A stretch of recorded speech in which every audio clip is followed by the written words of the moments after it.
ನಿಮಗೆ ನಾನು ತೋರಿಸಿದ್ದೆ, ನಾನು ನರ್ಸರಿಯಿಂದ ರೋಸ್ ಗಿಡ ಮತ್ತು ಜಾಜಿ ಮಲ್ಲಿಗೆ ನೋಡಿ, ರೋಸ್ ಗಿಡ ಮತ್ತು ಜಾಜಿ ಮಲ್ಲಿಗೆ ಗಿಡ ತಂದು 1 ವಾರ 10 ದಿನ ಆಯಿತು ಆಯಿತಾ. ಅದನ್ನು ಟ್ರಾನ್ಸ್ಪ್ಲಾಂಟ್ ಮಾಡೋಣ ಅಥವಾ ನಮ್ಮನೆ ಪಾಟ್ಗಳಿಗೆ ಹಾಕೋಣ ಅಂತ ಹೇಳಿ ಇವತ್ತು ಈ ವಿಡಿಯೋ ಮಾಡ್ತಾ ಇದ್ದೀನಿ. Hi friends, welcome to Wandering Blooms. ಎಲ್ಲರೂ ಹೇಗಿದ್ದೀರಾ? ನಾನು ತುಂಬ ಚೆನ್ನಾಗಿದ್ದೀನಿ, ನೀವು ತುಂಬ ಚೆನ್ನಾಗಿದ್ದೀರಾ ಅಂತ ನಾನು ಅಂದ್ಕೊತೀನಿ. ಬನ್ನಿ ಇವತ್ತಿನ ವಿಡಿಯೋಗೆ ಹೋಗೋಣ. ಫಸ್ಟ್ ಏನು ಗೊತ್ತಾ, ಇದು ಟ್ರಾನ್ಸ್ಪ್ಲಾಂಟ್ ಮಾಡೋಕ್ಕಿಂತ ಮೊದಲು ನಾವು ಪಾಟ್ಗಳು ರೆಡಿ ಮಾಡ್ಕೋಬೇಕು. ನಾನು ಇವತ್ತು ಸಾಯಿಲ್ ಮಿಕ್ಸ್ ಏನೇನು ಮಾಡ್ಕೊಂಡಿದ್ದೀನಿ ಅಂದರೆ, ನಮ್ಮ ಮನೇಲಿ ಹಳೇದೊಂದು ಸಾಯಿಲ್ ಇತ್ತು, ಅದನ್ನು ಚೆನ್ನಾಗಿ ಬಿಸಿಲಿಗೆ ಒಣಗಾಕಿದ್ದೆ. ಮತ್ತು ಲೀಫ್ ಕಂಪೋಸ್ಟ್ ಇತ್ತು, ಲೀಫ್ ಕಂಪೋಸ್ಟು ಮತ್ತು ವರ್ಮಿ ಕಂಪೋಸ್ಟು. ನಮ್ಮ ಮನೇಲಿ ಇಷ್ಟು ದೊಡ್ಡ ಬ್ಯಾಗ್ ಫುಲ್ ವರ್ಮಿ ಕಂಪೋಸ್ಟ್ ಆಗಿತ್ತು, ಅದನ್ನು ಕೂಡ ಹಾಕಿದೆ. ನಿಮ್ಗೆ ಏನಾದರೂ ಇಂಟ್ರೆಸ್ಟ್ ಇದ್ದರೆ ನಾನು ವರ್ಮಿ ಕಂಪೋಸ್ಟ್ ಹೆಂಗೆ ಮಾಡೋದು ಅಂತ ಹೇಳಿ ನಾನು ತೋರಿಸ್ಕೊಡ್ತೀನಿ ಆಯಿತಾ. ಇದಾದಮೇಲೆ ನಾನು ಪಾಟ್ಗಳು ಒಂದು ಗ್ರೋ ಬ್ಯಾಗು ಮತ್ತು ಒಂದು ಪಾಟ್ ರೆಡಿ ಮಾಡಿಕೊಂಡೆ. ಈ ಪಾಟ್ಗೆ ಆ್ಯಸ್ ಯೂಶಲ್ಲು 2 ಹೋಲ್ಸ್ ಇರುತ್ತಲ್ವ, ಅದಕ್ಕೆ ನಾನು ಇದು ಹಾಕಿದೆ, ಪಾಟ್ ಒಡೆದೋಗಿರೋ ಪೀಸ್ ಹಾಕಿದೆ. ಮತ್ತು ಹಳೇದು ಒಂದು ಸ್ವಲ್ಪ ಎಲೆಗಳು ಅದೆಲ್ಲ ಇರುತ್ತಲ್ಲ, ಇದು ಎರಡಕ್ಕೂ ಹಾಕಿದ್ದೀನಿ, ಎಲ್ಲ ಕೆಳಗಡೆ ತುಂಬಿಸಿದ್ದೀನಿ. ಇವಾಗ ನಾನು ಸಾಯಿಲ್ ಮಿಕ್ಸು ಹಾಕ್ಕೊಂಡು ಬರ್ತೀನಿ ಇದಕ್ಕೆ.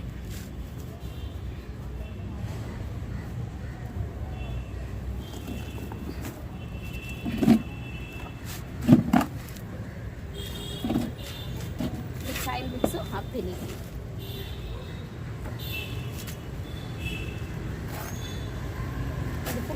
ಅಂದರೆ ಫುಲ್ ತುಂಬಿಸ್ಬಾರ್ದು, ಯಾಕಂದರೆ ಆ ಗಿಡ ಇದೆಯಲ್ಲ ಅದು ಹಾಕಬೇಕಲ್ಲ, ಅದಕ್ಕೋಸ್ಕರ ಒಂದು ಮುಕ್ಕಾಲಿಗೆ ಹಾಕ್ಕೊತೀನಿ ನಾನು. ಫಸ್ಟು ಮುಕ್ಕಾಲಿಗೆ ಹಾಕಿ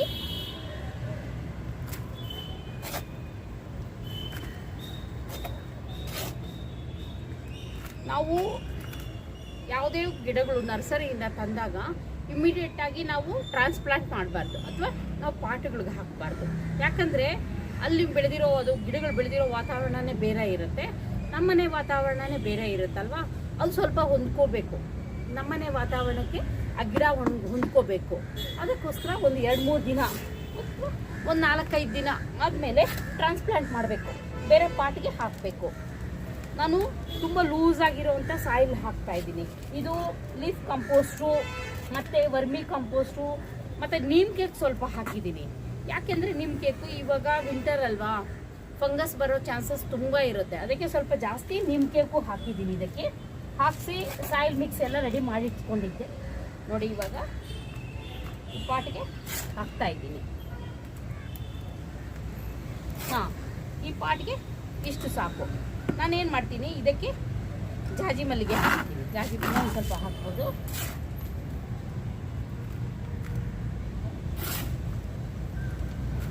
ಇದು ಆಲ್ರೆಡಿ ತುಂಬ ಒದ್ದೆ ಇದೆ, ಸೊ ಅದೇನು ಪ್ರಾಬ್ಲಮ್ ಇಲ್ಲ. ಅಂದರೆ ಒದ್ದೆ ಇಲ್ಲ ಅಂದರೆ ಡ್ರೈ ಆಗಿದ್ದರೆ ನಾವು ಒಂದಿನ ನೀರು ಹಾಕಿ ಇಡಬೇಕಾಗಿತ್ತು. ಇವಾಗೇನು ಅಷ್ಟೇನು ಪ್ರಾಬ್ಲಮ್ ಇಲ್ಲ, ತುಂಬ ಮಳೆ ಬಂದು ತುಂಬ ಒದ್ದೆ ಆಗಿಬಿಟ್ಟಿದೆ ಮಣ್ಣೆಲ್ಲ. ಏನು ಮಾಡಬೇಕು ಅಂದರೆ, ನರ್ಸರಿಯಿಂದ ತಂದು ಗಿಡಗಳನ್ನ ನಾವು ಹಿಂಗೆ ಎಳಿಬಾರ್ದು, ಗಿಡ ಇಟ್ಕೊಂಡು ಹಿಂಗೆ ಮೇಲಿಂದ ಹಿಂಗೆ ಎಳಿಬಾರ್ದು. ಏನಾಗುತ್ತಂದರೆ ಮದರ್ ಬೇರೆ ಇರುತ್ತೆ, ಅದು ಮದರ್ ರೂಟ್ಸ್ ಇರುತ್ತೆ ಇಲ್ಲಿ, ಅದು ಡ್ಯಾಮೇಜ್ ಆದರೆ ಗಿಡ ಸರಿಯಾಗಿ ಬೆಳೆಯೋದಿಲ್ಲ. ನಮ್ಗೆ ಬ್ರೈನ್ ಹೇಗಿರುತ್ತಲ್ಲ ಅದೇ ಥರನೇ ಮದರ್ ರೂಟ್ ಇರುತ್ತೆ, ಫಸ್ಟೇ ಮದರ್ ರೂಟ್ ಇರುತ್ತೆ. ಅದಕ್ಕೋಸ್ಕರ ಯಾವುದೇ ಬೇರನ್ನ ಡ್ಯಾಮೇಜ್ ಮಾಡದೆ ನಿಧಾನಕ್ಕೆ ತೆಗಿಬೇಕು. ಆದಷ್ಟು ನಾವು ಅವರು ಏನಾದರೂ ಗಟ್ಟಿ ಮಣ್ಣು ಹಾಕಿದರೆ ಅದನ್ನೆಲ್ಲ ತೆಗೆದುಬಿಡಬೇಕು.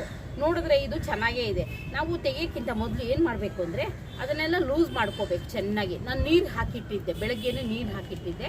ಸೊ ನೀರು ಹಾಕಿರೋದ್ರಿಂದ ಅದು ಈಸಿಯಾಗಿ ಬರುತ್ತೆ. ಸೊ ಈ ಥರ ಎಲ್ಲ ಕಡೆನೂ ಲೂಸ್ ಮಾಡ್ಕೋಬೇಕು, ಈಸಿಯಾಗಿ ಹಿಂಗೆ ಎಳೆದ್ಬಿಡ್ಬಾರ್ದು, ಗಿಡನ ಹಾಕಿ ಹಿಂಗೆ ಎಳೆದ್ಬಿಡ್ಬಾರ್ದು ಆಯಿತಾ. ಎಲ್ಲ ಲೂಸ್ ಮಾಡಿ, ಈ ಥರ ಲೂಸ್ ಮಾಡಿದ್ದು ಆದಮೇಲೆ ನಾವು ಇದನ್ನು ನೋಡಿ, ಇದು ಜೇಡಿ ಮಣ್ಣು ಥರ ಇದೆ, ಇದು ಅಂಟೆಂಟ್ ಇರುತ್ತೆ ನೋಡಿ.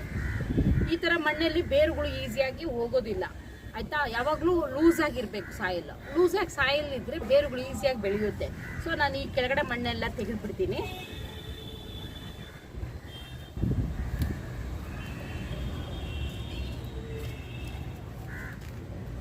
ಇಲ್ಲಾಂದರೆ ಕವರ್ ಬೇಕಾದರೂ ಕಟ್ ಮಾಡಿಬಿಡ್ಬೋದು. ಕವರ್ ಕಟ್ ಮಾಡಿದ್ರು ಕೂಡ ಈಸಿಯಾಗಿ ಬಂದ್ಬಿಡುತ್ತೆ. ನಾವು ಯಾವುದೇ ಬೇರು ಡ್ಯಾಮೇಜ್ ಆಗದಂಗೆ ನಿಧಾನಕ್ಕೆ ತೆಗಿಬೇಕು. ನಾನು ಇದನ್ನು ಕವರ್ನ ಕಟ್ ಮಾಡಿಬಿಡ್ತೀನಿ.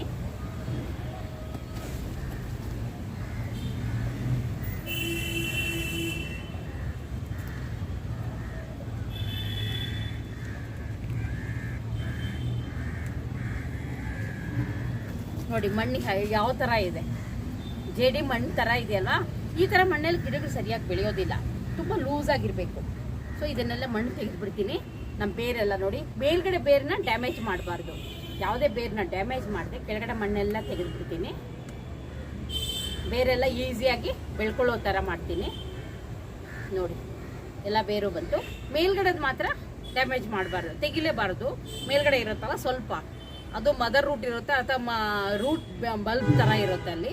ಸೊ ಅದನ್ನು ಡ್ಯಾಮೇಜ್ ಮಾಡಬಾರ್ದು. ಅದನ್ನು ಡ್ಯಾಮೇಜ್ ಮಾಡದೆ ಬೇರೆದನ್ನೆಲ್ಲ ತೆಗಿಬೋದು. ಬೇಕಾದರೆ ಸ್ವಲ್ಪ ನೀರಲ್ಲಿ ಇಟ್ಟರು ಕೂಡ ಆಗುತ್ತೆ, ಇಲ್ಲ ಅಂದರೂ ಕ್ಲೀನಾಗಿ ತೆಗೆದ್ರೆ ಆಯಿತು. ನೋಡಿ ಇವಾಗ ಎಲ್ಲ ಬೇರು ಬಂತು ಈ ಥರ. ಇದೆಲ್ಲ ತೆಗೆದಾದ್ಮೇಲೆ ನೋಡಿ, ಇದೆಲ್ಲ ಬೇರುಗಳು ಯಾವುದು ಡ್ಯಾಮೇಜ್ ಮಾಡಿದೆ ನಾನು ನೀಟಾಗಿ ತೆಗೆದಿದ್ದೀನಿ. ಇವಾಗ ಇದು ಮೇಲ್ ಬರೋ ಥರ ಮಾಡಬೇಕು. ಈ ಥರ ಇಟ್ಟು ಸೊ ಸುತ್ತಲೂ ಮಣ್ಣು ಹಾಕ್ಬಿಡ್ಬೇಕು.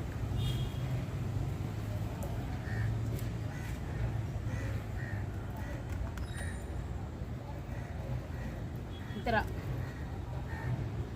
ಮದರ್ ರೂಟ್ ಇರೋದನ್ನ ಮೇಲಕ್ಕೆ ಬಿಡೋ ಥರ ಇರಬೇಕು. ಸೊ ಈ ಥರ ಹಾಕಿದ್ರೆ ಆಯಿತು.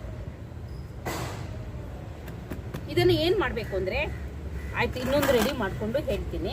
ಸೊ ಇದನ್ನೊಂದು ಇದೆಯಲ್ಲ, ಇನ್ನೊಂದು ಗ್ರೋ ಬ್ಯಾಗ್ ಇದೆ, ಆ ಗ್ರೋ ಬ್ಯಾಗ್ಗೆ ನಾನು ರೋಸ್ ಪ್ಲ್ಯಾಂಟ್ ಹಾಕ್ತೀನಿ. ನಾನು ಈ ಕಡೆ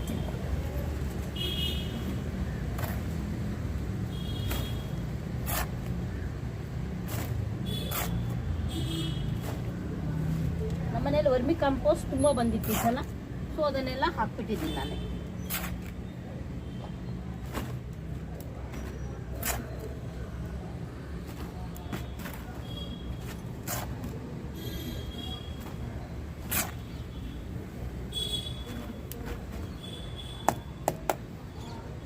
ನೀವು ಈ ಥರದ್ದು ಟೂಲ್ ಇಟ್ಕೊಂಡಿದ್ರೆ ಒಳ್ಳೆಯದು. ಗಿಡಗಳು ಗಾರ್ಡನಿಂಗ್ ಮಾಡಬೇಕಾದ್ರೆ ಈ ಥರ ಇದನ್ನು ಏನಂತಾರೆ, ಇದನ್ನು ಈ ಥರದ್ದಿದ್ರೆ ಈ ಮಣ್ಣೆಲ್ಲ ಹಾಕ್ಕೊಳ್ಳೋಕ್ಕೆಲ್ಲ ತುಂಬ ಈಸಿ ಇರುತ್ತೆ. ಗಾರೆ ಕೆಲಸ ಮಾಡೋಕ್ಕೆಲ್ಲ ಯೂಸ್ ಮಾಡ್ತಾರಲ್ಲ, ಆ ಥರದ್ದು ನಾನು ಇಟ್ಕೊಂಡಿದ್ದೀನಿ. ಇದು ಈ ಥರದ್ದು ಇಟ್ಕೊಂಡಿದ್ರೆ ತುಂಬ ಚೆನ್ನಾಗಿರುತ್ತೆ. ಕೈಯೆಲ್ಲ ಹಾಕೋದೆಲ್ಲ ಕಷ್ಟ ಆಗುತ್ತೆ. ನೀವು ಗಾರ್ಡನಿಂಗ್ ಮಾಡಬೇಕಾದ್ರೆ, ಟೆರೆಸ್ ಗಾರ್ಡನಿಂಗ್ ಮಾಡಬೇಕಾದ್ರೆ ಈ ಥರದ್ದು ಒಂದು ಟೂಲ್ ಇಟ್ಕೊಳ್ಳಿ. ಸಿಗುತ್ತೆ ಹಾರ್ಡ್ವೇರ್ ಶಾಪ್ಗಳಲ್ಲಿ, ಈ ಪೇಂಟ್ಗಳು ಎಲ್ಲ ಮಾರ್ತಾರಲ್ವ, ಅಲ್ಲಿ ಸಿಗುತ್ತೆ ಇದು. ಬೇಕಾದಷ್ಟು ಮಣ್ಣು ಬಂದಿದೆ ಈ ಸಲ, ಸಾಯಿಲ್ ಮಿಕ್ಸ್ ಆಗಿದೆ. ಸೊ ಇದಾದಮೇಲೆ ಇದನ್ನು ಕೂಡ ಅಷ್ಟೇ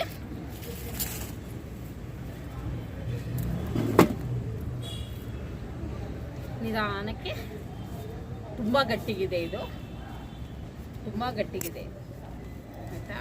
ಸೊ ಈ ಥರ ನಿಧಾನಕ್ಕೆ ಎಲ್ಲ ಲೂಸ್ ಮಾಡ್ಕೋಬೇಕು, ರೂಟ್ಸ್ನೆಲ್ಲ ಲೂಸ್ ಮಾಡ್ಕೋಬೇಕು. ಫಸ್ಟು ನಾವು ತೆಗಿಯೋಕ್ಕಿಂತ ಮೊದಲು ಈ ಥರ ಎಲ್ಲ ಲೂಸ್ ಮಾಡ್ಕೋಬೇಕು. ಲೂಸ್ ಮಾಡ್ಕೊಂಡಿದ್ದಾದಮೇಲೆ ಇದನ್ನು ನಾನು ಕಟ್ ಮಾಡಿಬಿಡ್ತೀನಿ ಬ್ಯಾಗ್ನ.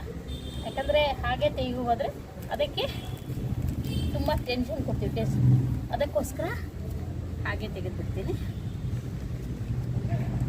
ಈ ಥರ ಇಟ್ಕೊಂಡು ತೆಗಿಬೋದು. ಹಾಂ ನೋಡಿ, ಇದು ಅಷ್ಟೇ ಮಣ್ಣು ಅಷ್ಟು ಮೆತ್ತಗಿಲ್ಲ, ಒಂದು ಸ್ವಲ್ಪ ಪರವಾಗಿಲ್ಲ. ಹಾಂ, ನಾನು ಮದರ್ ರೂಟ್ಗೆ ಏನು ಡ್ಯಾಮೇಜ್ ಮಾಡ್ದಂಗೆ ಎಲ್ಲ ಬೇರುಗಳ ತೆಗೆದು, ಇದು ಈಸಿಯಾಗಿ, ಈ ಬೇರುಗಳೆಲ್ಲ ಈಸಿಯಾಗಿ ಬೆಳ್ಕೊಳ್ಳುತ್ತೆ. ಈ ಬೇರುಗಳೆಲ್ಲ, ಸೊ ಈ ಬೇರುಗಳೆಲ್ಲ ತುಂಬ ಈಸಿಯಾಗಿ ಮುಂದೆ ಬೆಳ್ಕೊಂಡು ಹೋಗುತ್ತೆ, ಗಿಡ ಚೆನ್ನಾಗಿ ಬೆಳೆಯುತ್ತೆ. ಮದರ್ ರೂಟ್ ಮಾತ್ರ ಡ್ಯಾಮೇಜ್ ಅದು ಹೇಗಿರುತ್ತೋ ಹಾಗೆ ಇರಬೇಕು.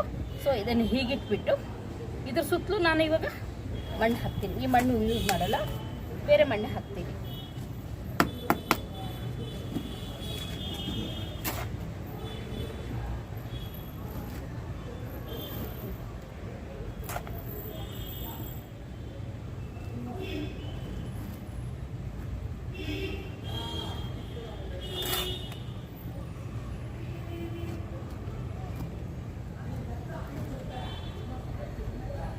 ಅದ್ರ ಮದರ್ ರೂಟ್ ಸ್ವಲ್ಪ ಮೇಲಿರೋ ಥರ ನೋಡ್ಕೊಳ್ಳಿ.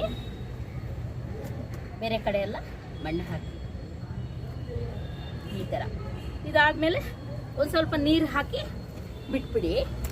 ಇದನ್ನು ಒಂದು 3-4 ದಿನ ಏನು ಮಾಡಬೇಕು ಅಂದರೆ, ಈ 2 ಗಿಡಗಳನ್ನ ಸೆಮಿ ಶೇಡಲ್ಲಿ ಇಡಬೇಕು. ಅಥವಾ ಸ್ವಲ್ಪ ದಿನ, ಅರ್ಧ ದಿನ ನೆರಳಿರಬೇಕು, ಅರ್ಧ ದಿನ ಬಿಸಿಲು, ಆ ಥರ ಒಂದು 4-5 ದಿನ ಇಡಬೇಕು.